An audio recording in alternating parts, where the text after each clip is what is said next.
Sir ನಮಸ್ಕಾರ.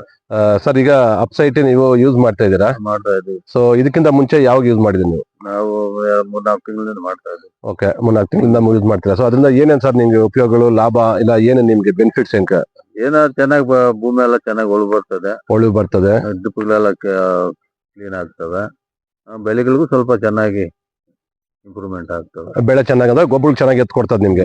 So okay, so drip ಈ ಕಡೆ ನಿಮಗೆ ಕ್ಲಿಯರ್ ಆಗ್ತದೆ, ಪಾಚಿ ಡೆಸ್ಟ್ ಕೂಡ ಅದು ಕೂಡ ಕ್ಲಿಯರ್ ಆಗ್ತದೆ. ಸೊ ಇವಾಗ ನಿಮ್ಗೆ ಅದು ಕ್ವಾಲಿಟಿ ಹೆಂಗ್ ಬಂದಿದೆ ಸರ್? ಇದು ಹೂಕೋಸು ಚೆನ್ನಾಗಿ ಬಂದಿದೆ. ಹೂಕೋಸು ಚೆನ್ನಾಗಿ ಬಂದಿತ್ತಾ ಮೊದಲು ನೀವು ಹಾಕಿದ ಬೆಳೆ? ಸೊ ಇವಾಗ ಜೋಳಕ್ಕ ನೀವು ಸೆಕೆಂಡ್ ಬೆಡ್ ಅಂತೀನಿ ಇವಾಗೆಲ್ಲ ಯೂಸ್ ಮಾಡಿರೋದು ಇದು ಸೆಕೆಂಡ್ ಬೆಡ್ಗೆ. ಸೊ ಯಾವ ತರ ಇದೆ ನಿಮ್ಗೆ ಇದು ಬೆಳೆ?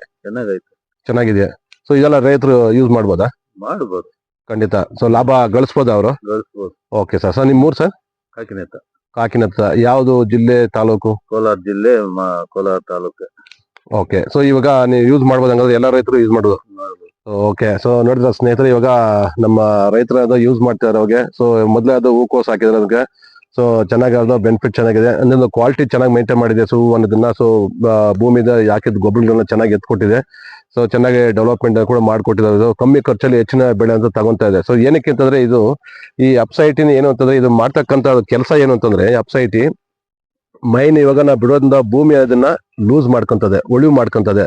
ಆಮೇಲೆ ನಾವು ಬಿಡ್ತಕ್ಕಂಥ ಗೊಬ್ಬರ ಏನಾಗುತ್ತೆ ಲಿಕ್ವಿಡ್ ರೂಪದಲ್ಲಿ ಇವಾಗ ಡ್ರಿಪ್ ಅಲ್ಲಿ ಬಿಡ್ತೀವಿ, ಅದ್ರಲ್ಲಿ ಬಿಡತಕ್ಕಂಥ ಏನಾಗುತ್ತಂದ್ರೆ ಆ ಡ್ರಿಪ್ ಪೈಪ್ ಅಲ್ಲಿ ಅಟ್ ಎ ಟೈಮ್ ಏನಾಗುತ್ತಾರೆ ಅದೇ ಟೈಮ್ ಅಲ್ಲಿ ಸೊ ಅವಾಗಿರೋದು ಅದರಲ್ಲಿ ಡ್ರಿಪ್ ಅಲ್ಲಿ ಪಾಚಿ ಡೆಸ್ಟ್ ಕೂಡ ಅದನ್ನ ಕ್ಲಿಯರ್ ಮಾಡ್ಕೊಂತವೆ. ಸೊ ಭೂಮಿ ನಾವು ಹಾಕಿರೋದು ಅವಾಗ ಹಾಕಿರೋ ಗೊಬ್ಬರಗಳು ಚೆನ್ನಾಗಿ ಬೆಳೆಗೆ ಚೆನ್ನಾಗಿ ಎತ್ಕೊಡ್ತವೆ. ಸೊ ಕ್ವಾಲಿಟಿ ಅನ್ನೋದು ಮೈಂಟೈನ್ ಮಾಡ್ತವೆ. ಸೊ ಇದೊಂದಾಯ್ತು. ಸೊ ನೆಕ್ಸ್ಟ್ ಸ್ಪ್ರೇ ಕೂಡ ಯೂಸ್ ಮಾಡ್ತವ್ರೆ.